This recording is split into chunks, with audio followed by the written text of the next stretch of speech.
Welcome to the Real Estate Pros Show, where we interview real estate investing professionals from coast to coast, as well as the service providers that serve the real estate investing industry. Our goal is simple: share what's working now to help you improve and scale your business to the next level and meet the pros that can help you get there. Real Estate Pros is powered by Investor Fuel, America's leader in helping real estate investors and professionals build the business you need to live the life you've always dreamed of. Let's start today's show. Property insurance for real estate investors doesn't have to be difficult, but it does need to be there to protect you when you need it. MyInvestorInsurance.com not only provides insurance at 15 to 30% cheaper than traditional agencies, it's built specifically for real estate investors like you. You can set up an account in about 2 minutes, get quotes on properties, turn on and turn off insurance for your fix and flip or rental properties in around 2 minutes without having to talk to anyone directly, all through our portal. There's no better way or faster way to make sure you've got the coverage you need to protect you, and no more lengthy policies either. Once you're set up, you're billed monthly and prorated by the day for however long your policy is active. It's powered by MSI, the third largest independent MGA, with 1.5 million customers and more than $1 billion in cumulative premiums written. Get set up today in about 2 minutes at myinvestorinsurance.com/fuel. Hey everybody, welcome back to another episode of the Real Estate Pros podcast by Investor Fuel, the nation's premier real estate mastermind. I'm your host, Dylan Silver, and today on the show we have Trent Ellingford. Trent is an entrepreneur who has built and scaled multiple multi-million-dollar companies from the ground up. He specializes in commercial real estate and commercial wholesaling. Trent, welcome to the show. Hey, thanks, Dylan. Pleasure to be here. Before we hopped on, I was saying, I'm a little jealous that you're in Arizona. I've had a number of guests from the Arizona area, and everybody says the same thing. I didn't know necessarily that this would be my forever home, but I got here, and it feels like it is. Yeah, my forever home I thought was Salt Lake City. Moved here a little over 5 years ago and just fell in love with it, and now this is definitely home. Trent, I always like to ask my guests about how they got into the real estate space. Not everyone's journey is the same, and sometimes people have similar stories, but everyone's unique. Yeah, the way I got into real estate and what I was doing then is not what I'm doing now, but I was in my early 20s, 21, 22. I was in college, and I during the summer got a job where at the time I thought I was making decent money. I mean, perspective has changed. That's kind of laughable now, but at that time it was decent money, and I saw a lot of people making money in real estate. And so I did a lot of things the way I wouldn't do them now, but I got a realtor, pre-qualified for a loan, ended up buying a property. I dropped out of college, and it was a 2-2 with an unfinished basement. I finished the basement, so I made it a 2-1, excuse me, and I made it a 4-2, and I started renting it out to college kids. And that was my first deal, was a rental property. At that time, you had a separate residence, and you were renting out the full house. Correct. Mm-hmm. Interesting. Okay. So did anyone show you the ropes? Were you kind of just diving in yourself, figuring out as you go? No, I just dove in, figuring out as I was going. And so that's why I say I would do a lot of things differently, but there's no replacement for just jumping in and learning. I mean, you can just waste time trying to educate yourself and never taking action. I'm a big believer in imperfect action beats perfect planning every day of the week. Every single time. Trent, what was the next steps for you? You had that rental property. Did you know about wholesale, and what was that like? I didn't know anything about wholesaling. Was not familiar with that concept at that time. I thought there were two ways to make money in real estate. One was to buy a property and rent it out, and the other was to do a fix and flip. That was my basic understanding. So my next step was to just duplicate what I had done before. And I leveraged some of the equity that I had in that property, and then I bought another property and just duplicated it. Okay, so there's some success there. And at this point in time, are you working a job outside of this? Is real estate your full-time career at this point? Stop living on an island and join the #1 mastermind in America for professional real estate investors. Investor Fuel is a community of hundreds of the nation's top investors working together to build stronger businesses and better lives. In addition to the amazing community of real estate investors acting as a board of advisors for one another, Investor Fuel members have access to 100% funding on purchase and repairs for our members only, a health insurance program, and benefits and discounts that more than pays for the membership of most of our members, meaning it's actually costing you money to not be a member of Investor Fuel. If you're looking to scale your business and build a business that allows you to live the life of your dreams, please visit investorfuel.com today and book a call with our team. Real estate wasn't my full-time career. It was more of an investment strategy and a retirement strategy at that point. And kind of fast forward, I maybe got a little bit of an ego because I was having some success. I was really young, and so I thought I knew more than I knew. And I invested in something significantly larger that I didn't fully understand, if I'm just being transparent. And then I'm a lot older than you. Then the recession hit. And when that happened and the rug was kind of pulled out from everything, I learned a lot about what I didn't know. You know, you pay for education one way for another, and that was a very expensive learning experience for me.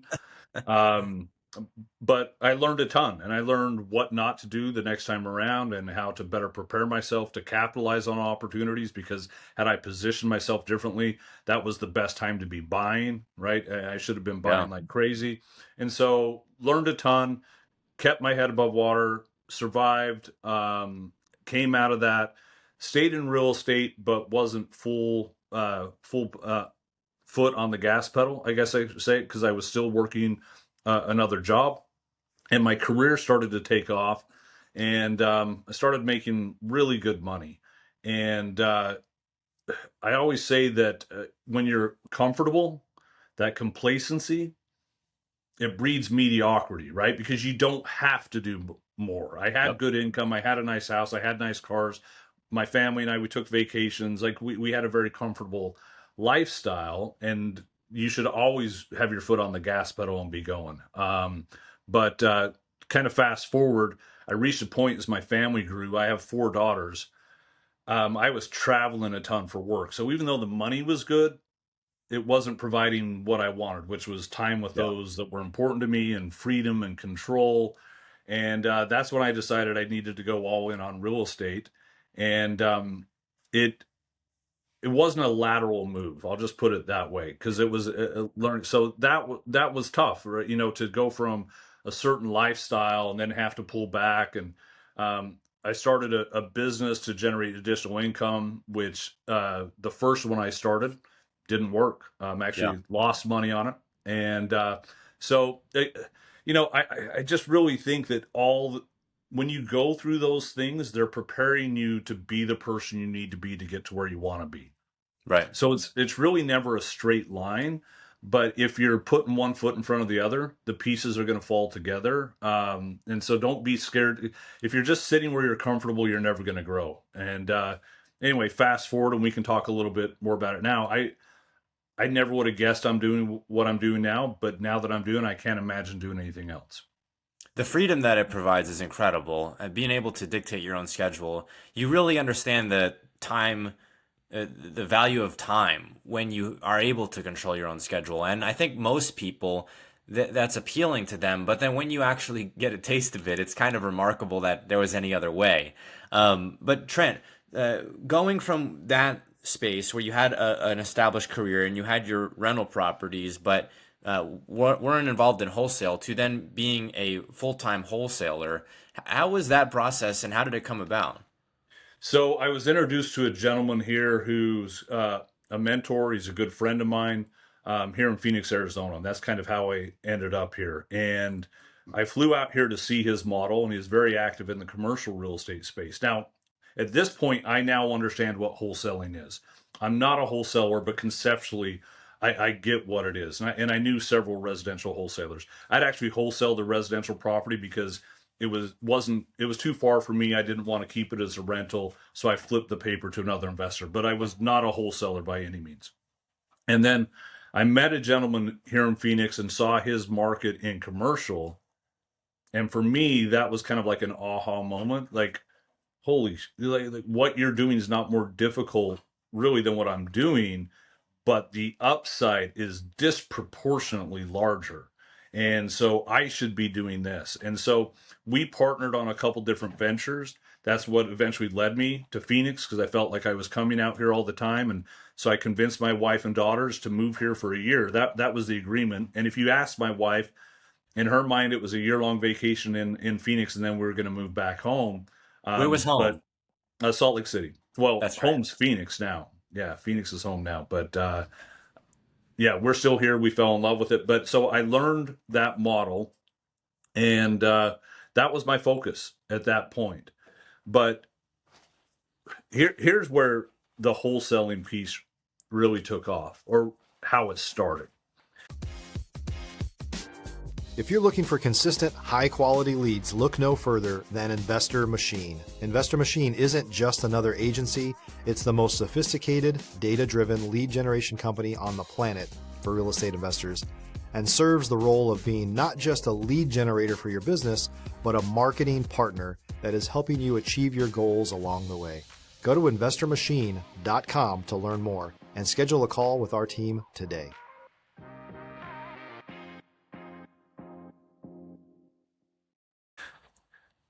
He and I and a partner had a large commercial property under contract, and he had found another property that he had more interest in, so he's going to let it fall out of escrow.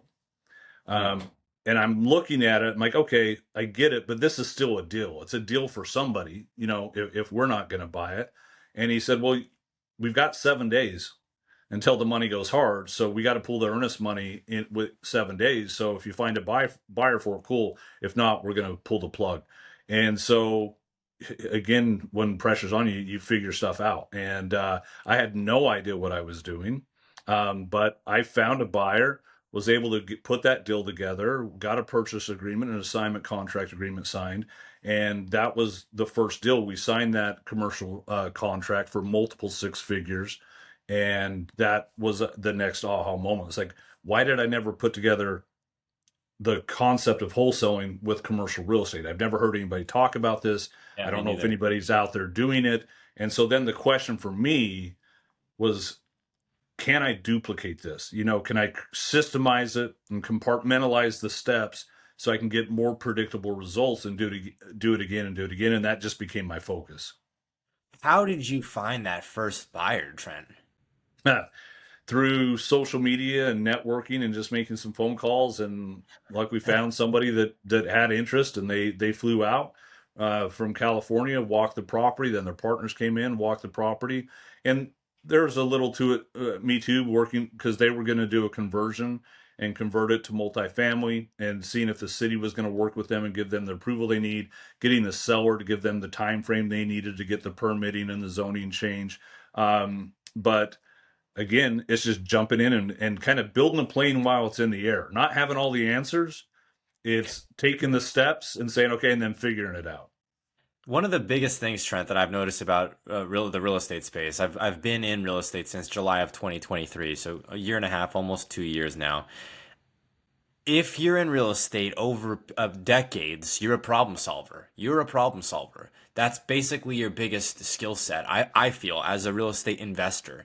There's going to be things that come up, new challenges. Markets could disappear. Markets could appear, increased competition, inflation, deflation, right? There's so many different things that can happen. And it's a hallmark, I feel like, of a high level operator is to be able to be agile when things are hard, right? So you had a contract, your earnest money was going to go hard, right? You were going to lose that earnest money, liquid damages, if you will. And instead you found a way, So was this the first time that you had heard of anybody doing a commercial wholesale? Yes. Yeah. I'd never heard of it before. Now that I'm in the space, I know other people that are. It's nothing like residential. It's a Yeah.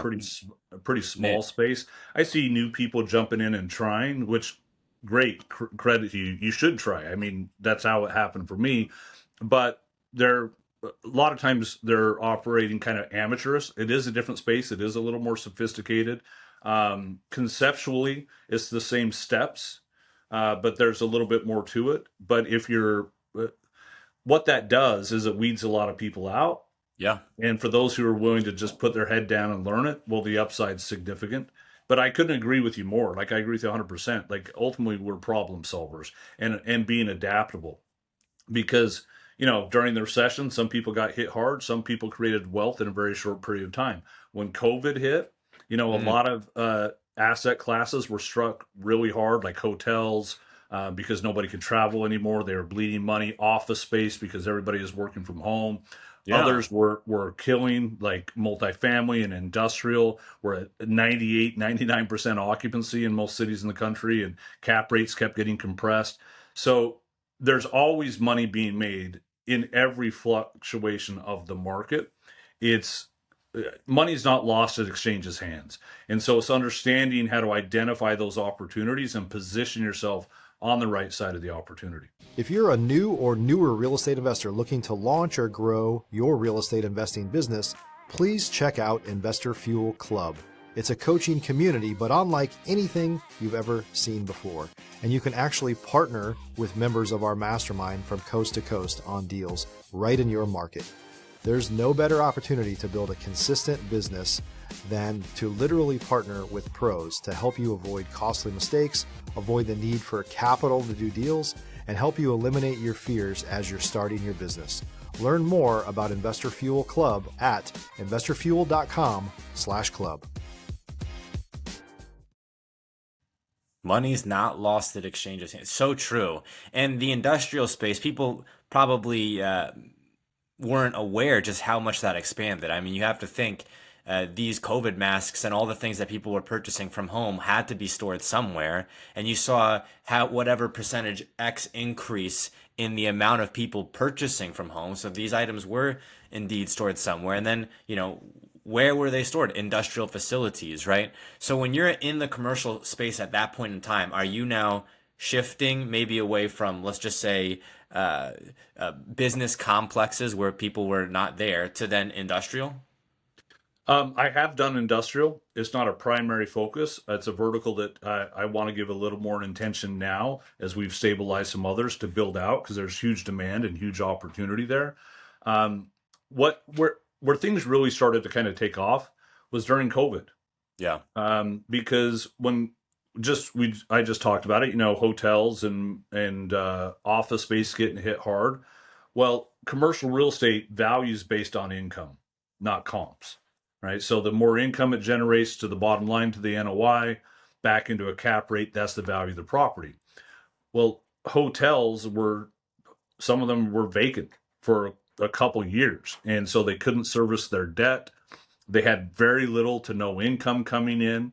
And so they had to get rid of these properties. But if you look at the last trailing 12 months of income or 24 months of income, there was very little. So the valuation was here.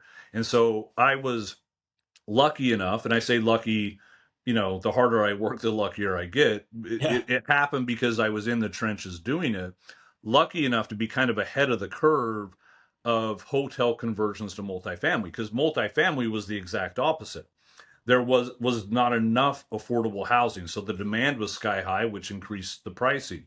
And so we were able to pick up hotels at significant discounts on a price per door, and then turn that paper to developers that were converting it to multifamily because the demand was there.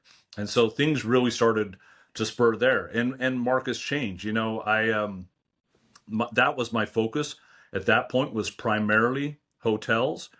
Had done a couple industrial deals, and then I got into self-storage, and self-storage demand was really high. There were a couple good players in the wholesale space, and it just made a ton of sense. Good friends of mine, JV partners of mine now, as I've just got to know them. And then I met a gentleman that was in the RV park space. And so I learned that space, and that's a huge part of our business right now. And I believe it's an emerging asset because it trades at a higher cap. Institutional money wasn't investing in RV parks just a couple years ago, but now we see that money starting to move in. Yeah. And so back to your point, it's about being adaptable. Trent, we could probably have a whole other podcast about different, sort of funnels for this space. And to me and to our listeners, it's probably very new to a lot of people, probably, they're perking up listening to this, thinking, I didn't know I could be doing this. I didn't realize there were people doing this. And as you previously mentioned, there are some competitors in the space, but it's not like single family, right? Single family wholesaling. You mentioned storage, and then you also mentioned a couple other different areas of commercial wholesale that you got into. And the RV parks really piqued my interest because as we're thinking about the rising price of real property throughout the country, I'm in Dallas. I have family in a suburb of Newark, New Jersey, Hoboken Hmm. area, right? I've have many guests who are in California, and I said I would love to live in Miami, right? So the price of real estate in these markets is rising precipitously, and you're seeing more and more kind of newer ways that people um, are still owning, but not being a renter in a traditional sense, renting an apartment, whether it's an Amazon home, which you're seeing, right? These pods or RVs, and I'm seeing so many more RV parks pop up. And I'm imagining that you saw this and saw this as an opportunity because you're saying, look, institutional money is going to come in. They're going to need to source these deals, and I can source those deals for them. Yeah, you're absolutely right. I mean, the demand for affordable housing is always there and always will be there. But it's as housing prices have soared, people look for alternative ways, and so a lot of RV parks, they're not the transient vacationer coming through. That's where they live. And a lot of parks, it's a balance between the two. So you have your long-term tenants, which give you your stable cash flow that is coming in, and then where you really get the upside is on the transient. So there's huge demand there. There's going to continue to be. I see that space continuing to grow. In fact, we're working on a couple deals right in your backyard in Dallas right now. Um, but what will happen, in my opinion, is the RV parks have been trading at 10 caps, Yep. maybe 11 caps. And a lot of the buyers we work with maybe aren't institutional, but they're come from private equity groups or family offices. And, they're well funded. They see the opportunity. So they're acquiring as many as they can that meet their buy criteria. These, look, we move small ones too, but these are the bigger parks with good gross income and net income that they can expand, get a nice lift in value. But if they can pick those up at a 9 cap or a 10 cap, let's say, and build a portfolio of that, and then exit those to a hedge fund at a 7 cap, I mean, That's a win all that's, day. yeah, And that's so a when they huge money. when they are seeing this strategy, are they aware and are you connecting the dots for them? Are they, let's say they haven't previously, thought about the RV park space. Are you bringing it to them or is it vice versa? But it's the other way around. So on the big ones that we work, these are like 100 sites plus. Maybe they're generating anywhere from 600 to a couple $1 million a year in revenue. The groups that we work with that are buying those, they know the opportunity. They're super sophisticated and they're Yeah. actively going after these. But we provide something that they don't necessarily have. Now, do they have acquisitions? Yeah, they have internal acquisitions. They're networking with brokers and different agents to find these. But if you take a look at a group like that, they're also buying these, they're stabilizing them, they're also running development crews to expand them. They have operations and marketing. It's a huge operation. Yeah.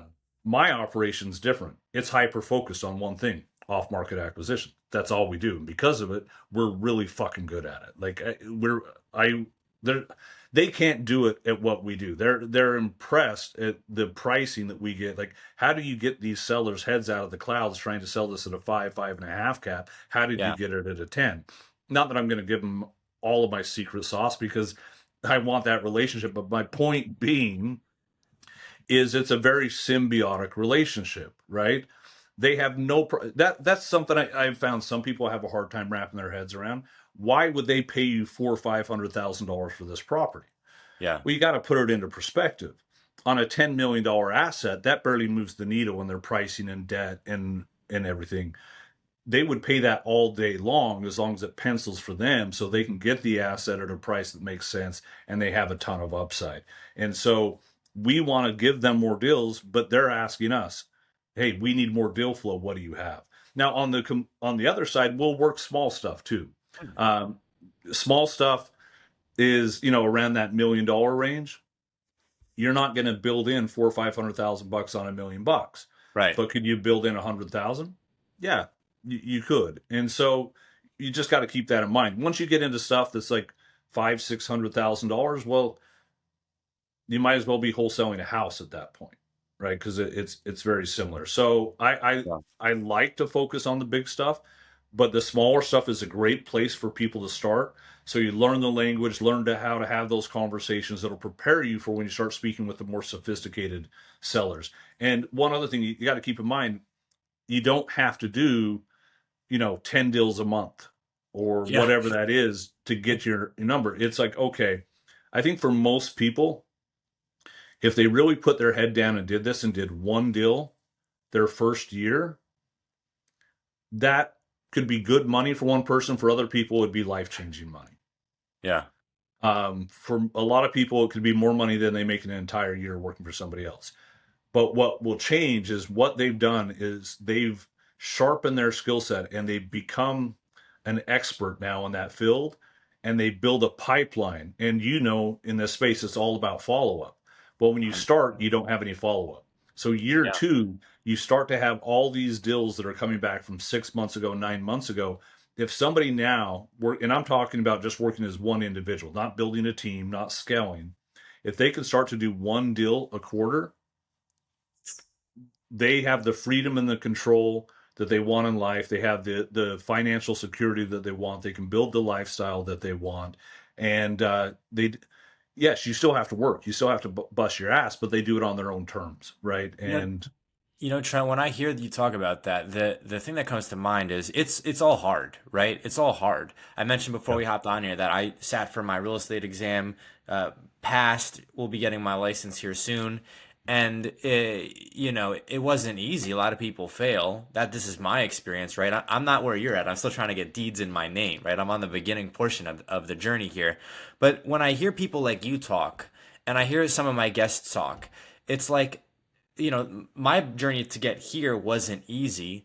I might as well do the thing that seems hard, because this is going to be hard too. It's like yep. six in one hand, half dozen in the other.